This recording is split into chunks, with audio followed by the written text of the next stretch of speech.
Hey everybody, and welcome back to the LuckyDog podcast. This is your host Elias Rauch. Today we got another fresh, you already know what it is, a fresh one, another one, you already know, Atlanta, A-Town Down, whatever all the names are for this this wonderful show and location. Atlanta. We have season 2, episode 3, Moneybags Shawty. And pretty sure Moneybags Shawty is Donald Glover, aka Earn. A couple things I haven't mentioned in the ATL podcast, that Paperboy's rapping, according to the NPR podcast, was was written and performed by Donald Glover's brother, which was extremely interesting. I had no idea going in first and second season that they were the dynamic duo behind this incredible and uniquely styled show. I thought that the execution of it is just superbly done. If you want to check out that NPR podcast, I believe it's on Fresh Air, the Fresh Air podcast. It has the actor who plays Paperboy. I'm blanking on his name at the moment, but he's a really interesting guy. Never would have guessed that, one, he wasn't actually rapping. Two, he's got a real self-awareness of his size and stature and awareness that he's he's a bigger, darker skinned guy, and there can be implications with that, and in more conservative places. And he discusses this in the Fresh Air podcast, and I was really blown back just by the level of self-awareness. And it's a really good podcast just to check out too, just with his with the dynamics of the show that he talks about, and the dynamics of getting into acting. He's an extremely interesting guy. I would highly recommend it. I'll see if I can find the link and put it in the show notes. So this episode, Moneybags Shawty, was possibly sponsored by Coke. I'll discuss that in a second. Just a little bit of product placement done right on Earn's shirt, and I thought that was extremely subtle, but also very well done. Not too in your face about it. Gotta get the funding somehow. The opening. So the opening starts with this mother that talks about how she hears Paperboy's rap and whatnot, and she's explaining the rap in the lyrics, and hearing her say it in I think it's an Instagram style format is hilarious, because it's just like how we would be scrolling through our timeline or something like that. And it's extremely well done. It's unique, and it kind of fits with how our generation is consuming media, especially with this vertical style video. It's landscape, I believe, or portrait mode. Sorry, it's in a portrait video mode, and which is not generally shown in a lot of videos. So, with the exception of when we're scrolling down our timeline. So I really enjoyed it. It was funny, unique, and it served a purpose. So it hits all strides. The guys open up at the bar. They're taking shots for the promotion of what that mother was saying. I'm assuming that all went viral, and it's doing extremely good numbers for the promotion, which is interesting in the music industry. Most of the time you'd hear like, oh my goodness, if mother hears that type of stuff. Or generally, if you hear profanity in a rap song, you don't think of it being a promotion for the artist if the mother is complaining about it, but it actually is, and they were having a great old time about it. But the the new guy that was no, he's not a new guy. He's just a server, but he was like a young buck trying to get hooked up with a paperboy, and probably jump in his circle or posse or something like that. But he had absolutely no respect for the entire table, with the exception of paperboy himself. So he can get, and clearly he's just trying to mooch off of paperboy, and paperboy explains about how that would happen. And naturally, I would assume, if someone is becoming famous or someone has got a lot of money, naturally you're going to have people gravitate towards you that want some of that. They want some of that money. They want some of the fame, just by default. I really enjoyed the overhead shots with Glover and his girl. I don't have their names right in front of me. I'm sorry about all that. I should be a little bit more professional, but I'll pull them up in a second. But they start to explain, a little bit of the money problems or money issues, and more money, more problems is essentially what this entire episode is consistent of. And hell, sometimes money doesn't solve race issues, racial problems, and watching Ern go through some of these motions of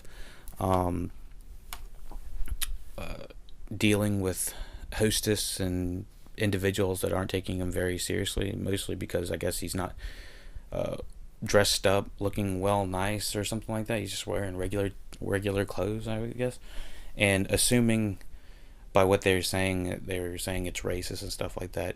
It makes me retroactively look back at some of the interactions I've had with some of the people when I was being served, and say, I wonder if that was ever racially motivated, that it took extra long to get my food. It's a terrible thing to think, but clearly this episode was showing the harshest reality of it, and experiencing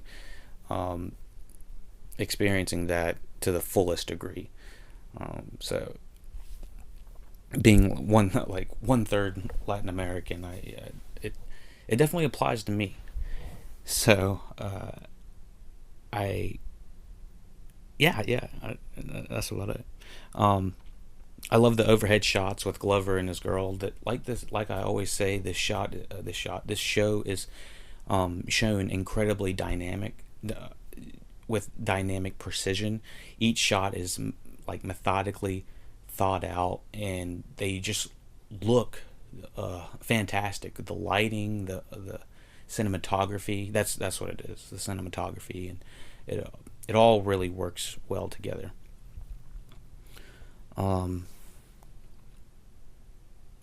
This new rapper, the Yahoo Guy, he's kind of a poser. I mean, he raps about doing all this stuff, he spits a rap for Paperboy and Darius, and they listen to him, and he's like, I smoke this and I drink that, and I just got done with the dealer or something like that, and they literally just got done having the conversation that he doesn't do any of this. So he's a fake. He's a poser. And I thought that was pretty interesting, just that dynamic. I'm sure that there's rappers out there that are in these exact same positions. They feel genuine, and I mean, there aren't any television shows that really get this type of medium with this well of writing. This was written by Stephen Glover, this episode. I'm sure Donald Glover had his hand in it just a tad bit, but I thought it was really well done. It was smart. the aggression with the Yahoo guy on his producer, holy shit. Like, is he gonna beat this guy up? Is Bugs his bouncer gonna crash his foot in his ass? I was like, what? What? Like the aggression coming off this little guy was just so crazy, and I'm gonna get to it in a second, but I'm not sure if this whole thing is resolved. So we hop on to the next scene with Ern at the theater, and he's with this girl, and he's trying to pay with $100 bill, and he's getting like a lot of shit. Like you gotta can't take a bill that high, or you gotta take your ID and scan it twice, or do this, that, and the other. And literally, Glover walks off as soon as he's he gets all that shit taken care of. He turns around and watches, I'm assuming, an undercover cop. I don't know. It was a Caucasian guy with a gun on his hip. And as soon as Glover is coming up trying to say that this is some bullshit, that the 100, sir, you can't use your $100 bill because she told me I couldn't use it. He literally just turns to his side and shows his gun like he's gonna do something. First of all, fuck that guy. I do not approve of that use of having a gun like that. Like, you're supposed to be using it for your defense, and you're clearly using it to antagonize someone. So it pissed me right off. Like I have no tolerance for that. The the outcome of it is they fucking leave. They said, we out. we getting out of here. But yeah, so we hop on back to the producer, and the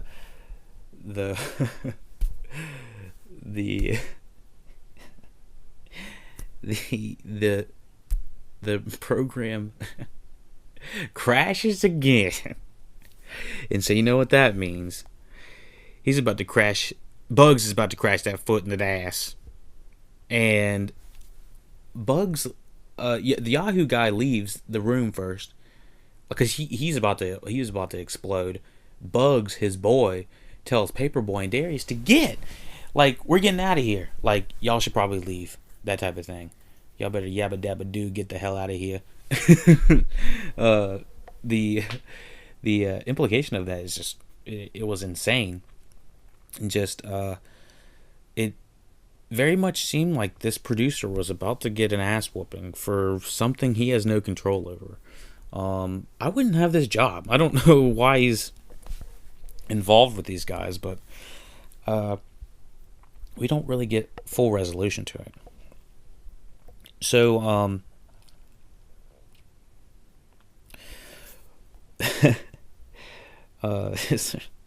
just some of the faces they were making in that was just so, well, yeah, we should probably leave. We should probably get out of here. Bugs about to whoop. But I did want to see just a little bit more of that. If Glover was there, I don't know if he would have. No one stands up for the guy at all. Like we just bugs on a wall, watch, or a fly on a wall. Sorry, watching the whole thing go down. It just felt very, like dang, dude, you have to beat his ass. But so Glover gets pissed in between the theater and says, where I'm gonna go somewhere where they treat somebody with money, with respect. So he goes to the strip club. A. So of course that's a place where all money is accepted, right? So yeah, they do go to the strip club. Oh, sorry, I jumped ahead. They go to the regular club first, and then he's essentially harassed by the bouncer and he grappled all over, and he has to pay a certain amount of money, and uses that $100 bill, and that $100 bill ends up biting him in the ass because the owner of the club says, I can't do this. This is a fake $100 bill, and I'm pretty sure the guy even knew. It was mostly because I guess Ern was really just underdressed or something like that. It didn't look like everyone in the club was like super high class or anything like that. But I mean, $20 to get in a club is high as $20. I mean, I guess the standard around us is Charlotte is 10, and I still think that's relatively high. Just what kind of clubs are we going in that you pay $20 that you're not getting some sort of decent service? But yeah, he's Ern and his girl are asked to leave, and he is just not having it. And so then they go to the strip club. It's like eight, and that's where they accept all money. But right before they go to the strip club, the cops do tell Ern that we know that 100 is real, and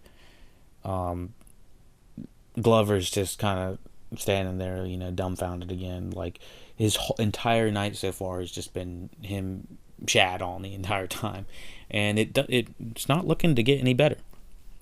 So the strip club, it's like, it's not like your normal strip club. Everyone's got clothes on.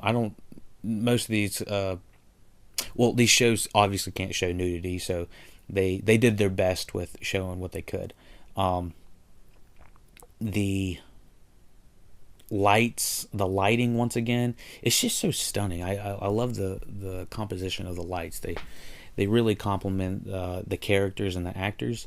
I know, just being in the film industry or in the media industry, darker skinned individuals have to be lit properly and exposed properly. There's a proper amount of light that needs to go to each amount of skin, each texture of skin, each texture of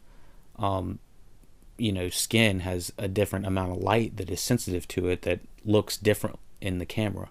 And whoever is behind the lighting of the individuals in this needs to get in the movie industry. Holy shit, you're good.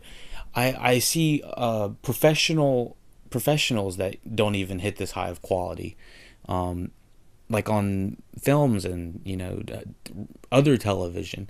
The other show that I can think of that does really well with lighting darker skinned individuals, just with using natural light, would be the show Insecure. I haven't seen full episodes of it, but I've seen shots of it, and I've seen stills and marketing for it, and it just looks phenomenal. I might just have to watch it just to learn how they're doing it, because it looks so natural and so good. I can't say enough good about it. And just given that there's the majority of media is Caucasian. When you look on a television, there's probably 3 or 4 Caucasian individuals on television at any given time. Thinking of, like, if you're looking at a line of televisions and different commercials, different if you're watching 3 Good Morning America, NBC, Fox News, or if you're watching any of these, all of them at the same time, the majority of them are Caucasian. So when you have a show, or those are live shows obviously, but even regular television shows, if you The Big Bang Theory, The Walking Dead, Mad Men, these shows, they don't typically have predominantly African American people in it. So, or not African American, dark. I'd like to say dark skin, light skin, because I don't think the race really matters. It's more about the composition of the skin and how it looks in the reflection with light hitting it perfectly. Because it's really not about race when you're on behind the camera. It's all about lighting, and whoever is lighting this knows exactly what they're doing. So finishing up, I'm sorry to get on that tangent about how good the lighting and composition looks, but it really is good. And if you haven't watched any of this, this is worth strictly for the spectacle of how they're shooting it. it's a technical masterpiece, is what I would call it. Not 100% narratively, but they do have a lot of good things to say as well.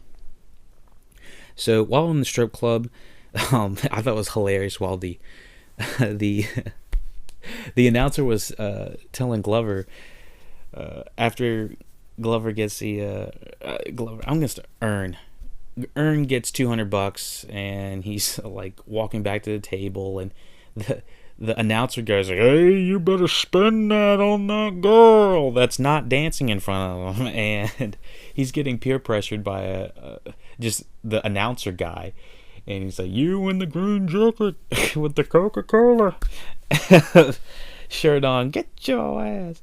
And Earn he's just had it up to here the entire freaking night, and he just cannot take it anymore. So he throws a little bit, and he walks back. He's like, throw money in. She's not even doing it. Oh my goodness. But yeah, somehow they were in the strip club. They get VIP bottle service, and apparently it doesn't come with bottles or something like that. But they're like, it comes with bottles. You got to pay for it, though. It's like, what? It doesn't really come with bottles, I guess. But yeah, Earn's pulling out that wallet all night. And so that's when Paperboy and Darius are kind of drunkenly sitting there saying, you know what? Money is an idea. And they loosely say, I'm improvising this a little bit just for the podcast reasons, he has to act better than other dudes. And everyone knows what dudes is actually for. I'm just not going to say it because I don't think I need to. He has to act better than other dudes to get respect from other dudes. Otherwise, he's just another dude. So, by the way, they say the N-word with no hard R. Potentially the commonly used term instead of dude. So I just wanted to be clear with that. But they basically say he's got to walk the walk and act and talk the talk. And I guess Earn gets that. I mean, he says, "I don't even know what I'm doing here at the strip club," as soon as they say that. So, yeah, I guess that he literally takes it to heart. You got to walk the walk, talk the talk, and he walks literally right outside, and he bumps into, not literally bumps, but there's a big old crowd of people racing in the parking lot, like running in the parking lot of the strip club. So, dog beater Michael Vick is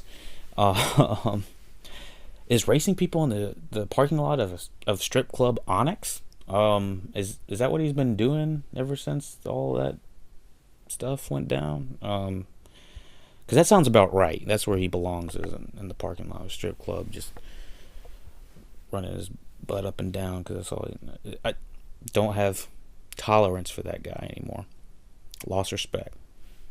Don't have respect on him. But Glover is cocky. He's real cocky about running or competing, and I loved how they did it. I was thinking for a second, I don't think Donald Glover can actually race. Like he claimed to have done track or something like that, but no, they hit that screenshot real quick, and quickly cut to them leaving and him upset in the limousine. So it was just not a good one for Earn the entire night. Earn just got shit on all night, and so he I guess he learned the lesson. You gotta walk the walk, talk the talk. But then when he tried to do it, he got schooled by dog beater Michael Vick. Who really knows? Let's see in the future if he really decides to change his swagger, just the way he portrays himself as someone who's got a little bit of money now because he's getting a little bit of revenue. So let's see if he, gets a little bit of confidence, maybe puts on a sports jacket and might bump up the cockiness or his self-confidence level to, an 8 or 9. He doesn't want to be cocky, because clearly he gets schooled in that. But he needs to hit that sweet spot of having just a little bit more say in what's going on, lay the law down, man. Overall, I would have shown the Yahoo rapper again. Maybe what he did to his producer. Maybe that would have been kind of cool to have them like maybe beating him up in the parking lot or something. I don't know. Maybe that would round it out too much. Some narrative threads in Atlanta sometimes are just never picked up again. Sometimes I can think of an episode further down the line that I've already seen, episode 6. There's a little joke at the very beginning, and it's never addressed at the end, at the entire rest of the episode. And honestly, I thought that it was really well done. But the joke, sometimes you think that the first 10 minutes of a show are the narrative thread of what's going to happen, and that's not necessarily what's going to happen in Atlanta. So unpredictability is definitely a big factor in this. We also might see the Yahoo rapper and whatever happened to his producer later in another episode. I don't want to discourage that. But other than that, it was another one of the episode. I hope everyone really enjoyed this podcast breakdown. I did a little bit of a scene by scene for y'all. Won't always do a scene by scene, maybe just first take reactions, but I hope everyone enjoyed this. Rate, share, subscribe. We are Lucky Dog Podcast worldwide.